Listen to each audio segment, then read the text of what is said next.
I want to take this back to when I first started. I moved here from Virginia specifically to learn Jeet Kune Do.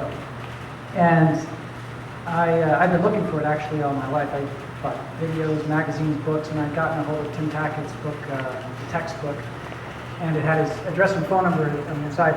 And very excited, back in 1990, I got to roll in the first night to a Wednesday night class, and there was an older gentleman, according to me at the time, I was 18, standing there with sort of a cap on and just looking at the pictures, and I'm thinking, boy, that's not Tim Tackett, he must take pretty old students. And it was Bob Bremer, and he started talking to me. He didn't tell me who he was, what his connection was, but he was so kind and nice, and we started talking about Bruce Lee. Well, me being the biggest Bruce Lee fan there is, I had to start correcting his stories a little bit. Well, actually, this is what happened, and I started not knowing that he was not only that he had known Bruce Lee, but that he was friends, had been friends with him, and that became a running joke for years. I would remind Bob the first time I met him and how I'd given him all the stories about Bruce Lee and how Bruce Lee trained and how the classes went, and he just sat there nodding his head and would say, "Is that right?"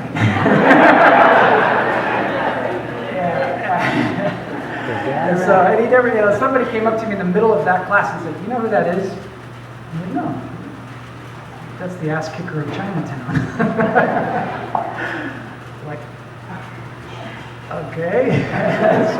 But just like Dennis was saying, we met. He was such a good person, and at first, when you show up to a class, you notice that what they have to offer in Jeet Kune Do, and the evolution that our class took, I think, from then, we had a lot of great instructors, a lot of good information. Bob had this unique ability to hone everything that we were practicing to a very sharp edge, talking about simplicity, about what he called taking your next shot, and not just doing something for the sake of doing it. And I became good friends with Bob Bremer for over the years, and he made a big impact on my life. When my oldest daughter, who's now 18, was about 2 years old, we went to visit Sharon and Bob, and my wife to this day remembers how Bob would sit there with the toothpick in his mouth, and next thing you know, we turn around, my 2-year-old's got the toothpick in their mouth, and they were laughing back and forth.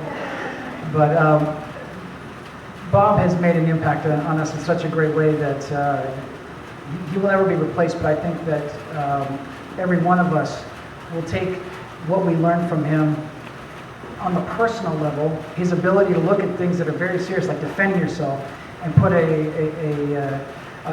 not necessarily a comical, but a lighthearted spin on it. And he would quote Bruce and say, "Play, but play seriously," And we would always kind of keep that in mind when we were training. And people that would come from other schools would say, "Wow, you guys I've never seen a place like this. You guys are all kind of laughing and relaxed." But yet we produced the kind of fighters that I think Bob was proud of. And when we were interviewing him for a Black Belt magazine, we asked, what has been your goal when it came to Jeet Kune Do? And he said, "My goal is to try to make sure that the rest of the world sees what Bruce Lee had to offer. There's a lot of good stuff out there, there's a lot of good things, but a lot of what he showed us was getting life into the table."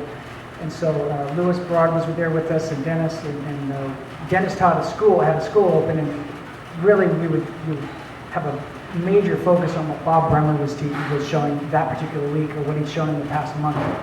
And so I think as we move on in the future, not one of us that has spent any amount of time with Bob and has been close to him will ever lose that influence, and hopefully we'll pass his influence on to our students for generations to come. Thank you.